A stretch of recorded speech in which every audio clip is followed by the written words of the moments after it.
400 de notre ère, plus personne ne savait le lire ou l'écrire. Sauf qu'en 1799, on va faire une découverte monumentale. La pierre de Rosette. Une stèle sur laquelle est gravé un décret écrit à la fois en hiéroglyphe, en démotique et en grec ancien. Et le grec on connaît. La traduction était donc possible. L'égyptien ancien c'est un énorme L'oiseau se prononce paix et la tasque, les deux ensemble se réfèrent au champ lexical de la servilité. L'histoire veut que ce soit le français Jean-François Champollion qui fut le premier à percer le secret des hiéroglyphes. 8 ans de travail acharné, une découverte si grande qu'il en serait tombé dans le coma de joie. C'est son visage qu'on voit dans tous les livres d'histoire. Mais en fait, si ce n'était pas lui, le premier homme à avoir compris les hiéroglyphes, ce serait en fait Thomas Young, un scientifique britannique. C'est lui qui a réussi à traduire les premiers noms. C'est lui qui a donné son savoir au tout jeune Champollion. Sauf que Champollion, un peu orgueilleux, dira que Jung ne lui a rien apporté, qu'il a tout trouvé tout seul, et au final, l'histoire aura un peu oublié le nom du vieux Jung.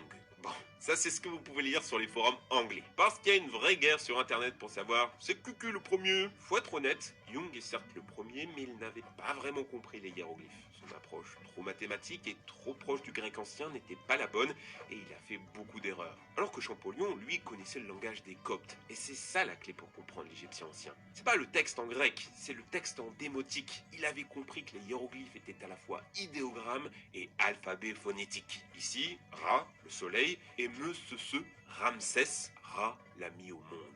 Champollion mourra jeune, à 40 ans, après avoir réalisé son rêve de voyager en Égypte. Mais comble de l'ironie, toute sa vie il n'a travaillé que sur des copies. Jamais en vrai il ne put voir la vraie pierre de Rosette. La malédiction de Toutankhamon. En 1923, un homme agonise. Sa fièvre est extrême, ses yeux sont révulsés et il répète inlassablement un nom. Toutankhamon. Toutankhamon, Toutankhamon. Son chien aboie de terreur au fond de la pièce et l'homme finit par hurler une dernière phrase. J'ai entendu ton appel. L'électricité se coupe dans toute la ville, tout est dans le noir. L'homme est mort. Il avait participé quelques mois auparavant à la découverte du tombeau d'un célèbre pharaon, Toutankhamon. Une tombe restée inviolée et cachée pendant plus de 3000 ans. Devant l'entrée, une inscription terrifiante. Quiconque troublera la paix du pharaon connaîtra la mort et les flammes. Faut-il ouvrir cette porte? L'équipe d'expédition hésite. Il y a des signes étranges dans le campement. La mort d'un canari, des cobras, des insomnies, des visions de cavaliers de la mort. Qu'importe. Ils ouvrirent malgré les avertissements. Et la mort entra en scène. Pneumonie, infection, démons, suicide, accident. Plus de 20 victimes, tous ayant pour point commun d'avoir troublé le sommeil du pharaon. Mais est-ce que c'est vraiment une malédiction? On sait que la tombe était pleine de poussière, de substances organiques et des champignons. En même temps, il y avait un cadavre, de la viande, des légumes à l'ombre pendant plus de 3000 ans. Quand je vois la gueule de ma corbeille de fruits après une semaine, tu te dis que c'est pas ouf. Pourtant, l'équipe mangea dans la tombe, ils y passaient toute leur journée, le tout dans des conditions d'hygiène très limites. Normal qu'ils aient été malades. D'ailleurs, la personne morte au début de mon histoire, elle avait en fait été piquée par un moustique, il avait coupé le bouton en se rasant et paf, c'est la septicémie. Si l'histoire a pris autant d'ampleur, c'est à cause de la presse. L'expédition avait donné l'exclusivité des scoops au Times, les autres journaux jaloux ont fait circuler de fausses informations. Les écrivains s'en sont donnés à cœur joie, Agatha Christie ou Conan Doyle, le papa de Sherlock Holmes, tous ont écrit des histoires fictives là-dessus, et aujourd'hui, on croit que c'est vrai. Preuve que c'est faux, Howard Carter, le chef, celui qui a ouvert le tombeau, celui qui a décellé le sarcophage, celui qui a caressé le premier la joue du pharaon. Mec, zéro respect, il est mort 17 ans après, à 64 ans. Autant dire que pour une malédiction, elle prend bien son temps. Les Égyptiens et les aliens. Troublant ces hiéroglyphes, n'est-ce pas? On y voit clairement un vaisseau, un char et un d'hélicoptère. Et c'était pas un fake ou canular. On a trouvé ça ici, dans un temple à Abydos. Là vous dites c'est bon, c'est la preuve, les extraterrestres existent. Bon je vais vous décevoir, c'est ici un palimpseste. C'est des hiéroglyphes qu'on a retaillés. À la base c'est le nom de Séti Ier, mais il a été recouvert par celui de son fils, Ramsès II. Il est comme ça Ramsès, il aime bien s'approprier des trucs. Et c'est vrai que quand on regarde de plus près, le nom de Séti I et celui de Ramsès II, quand on met les deux ensemble, ça chevauche parfaitement. Enfin ça résout pas tout, hein. Il y a quand même un deuxième cas de gravure étrange. Cette fois-ci dans un temple à Dendera, regardez ça. D'accord, ça ressemble à une ampoule. Alors, paye la gueule de ton ampoule, mais là on est d'accord, hein, les Égyptiens ils avaient des lampes torches. Dites-vous qu'il y a même des mecs qui ont tenté de reproduire ces ampoules. Mais désolé de vous décevoir, c'est juste un dessin qui représente la création du monde. La fleur de lotus, le dieu serpent qui en sort, la lumière, les piliers de Djed. Un peu métaphorique, mais ta petite sœur pourrait faire pareil. Si on voit des technologies extraterrestres partout, c'est à cause d'un phénomène, la pareidolie. C'est ton cerveau qui essaie d'identifier des formes inconnues et qui fait n'importe quoi. Oh, c'est mignon. Cléopâtre, la belle égyptienne. Ah, Cléopâtre, dans Astérix, Elizabeth Taylor, Monica Bellucci. Et si je vous disais que toutes ces représentations étaient des mensonges? Déjà, Cléopâtre, il n'y en a pas qu'une seule. Celle qu'on connaît, celle des films, c'est Cléopâtre 7. Il y en a eu beaucoup d'autres avant. Les Cléopâtres d'ailleurs n'étaient pas des Égyptiennes. Elles sont descendantes de Ptolémée. Et les Ptolémées, je sais que ça sonne égyptien, mais c'est une dynastie macédonienne. Alors, pourquoi une étrangère est reine d'Égypte? À l'époque même de Cléopâtre, c'était déjà la fin de l'Égypte ancienne. On ne faisait plus de pyramides et on n'écrivait plus en hiéroglyphes. Par contre, notre Cléopâtre 7 a vraiment été l'épouse d'un pharaon d'Égypte. Enfin, de plusieurs pharaons, des pharaons qui eux aussi étaient descendants de Ptolémée et pour une bonne raison, Cléopâtre a épousé ses petits frères. Oui, oui. Elle avait 18 ans et elle épouse son petit frère de 10 ans pour des questions de succession. Je vous passe les histoires, mais c'est des petits coups. Elle déteste ses frangins et ils se font tuer. Elle a fait empoisonner son petit frère Ptolémée XIV, exécuter sa sœur Arsinoé, et Ptolémée XIII lui meurt noyé pendant la bataille. Sympa la frangine. Alors après avoir appris que Cléopâtre n'était pas égyptienne, incestueuse et pas douce et toute gentille, je vais casser un dernier mythe. On connaît surtout Cléopâtre pour avoir été la conjointe et avoir fait des enfants avec Jules César et Marc-Antoine. La meuf se tape les deux plus grands big boss du monde à l'époque. Rien que ça. Alors vous l'imaginez sûrement plantureuse et envoûtante comme Kim Kardashian.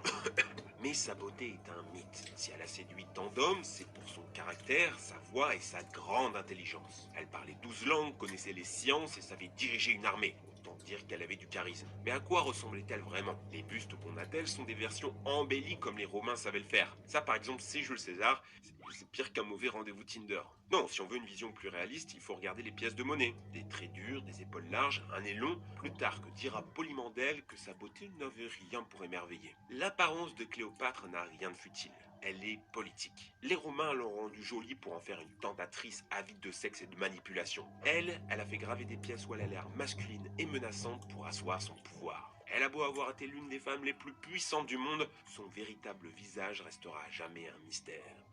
Les Égyptiens noirs, blancs ou arabes?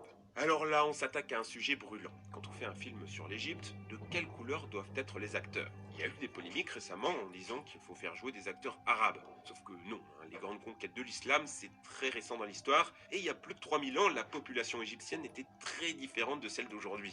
Il y a des théories, portées par des scientifiques comme Cheikh Anta Diop, qui voudraient qu'en fait tous les pharaons aient été noirs, et que les blancs ont effacé l'histoire, modifié les hiéroglyphes et imposé une vision blanche par le cinéma. Il est vrai que les pharaons noirs sont des oubliés de l'histoire. Ils ont régné plus de 100 ans, ont fondé la 25e dynastie et ont réussi à réunir une Égypte qui était divisée. Ils ont leur nécropole, leur temple et leur statue. Après, ça fait 7 pharaons noirs sur les 200 qu'il y a eu. Pour les autres pharaons, difficile de juger de leur ethnie. L'ADN des momies est très abîmé et au niveau des formes de visage, on sait que les populations éthiopiennes, moyen-orientales et européennes partagent de nombreux traits en commun. Donc difficile de juger de quelle couleur étaient les autres pharaons. Et ça veut pas non plus dire que les pharaons étaient blancs. Il y a des gens sur internet qui pensent qu'ils étaient blonds aux yeux bleus et descendants de vikings.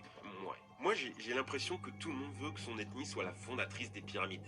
La vérité est beaucoup plus belle que ça. Les Égyptiens s'en foutaient de la couleur de peau. On l'a vu, les Égyptiennes portaient des perruques. Des perruques afro, blondes, lisses, crépues. Ramsès II lui-même était roux. Preuve que coexistaient tous les types de cheveux et tous les types de peau. Les quelques morceaux d'ADN retrouvés ont montré que la grande majorité de la population égyptienne n'était ni noire, ni blanche, ni arabe, mais plus proche des Phéniciens. L'Égypte est un carrefour entre l'Afrique subsaharienne, l'Europe et le Moyen-Orient. Pas étonnant qu'on y retrouve une telle diversité des phénotypes.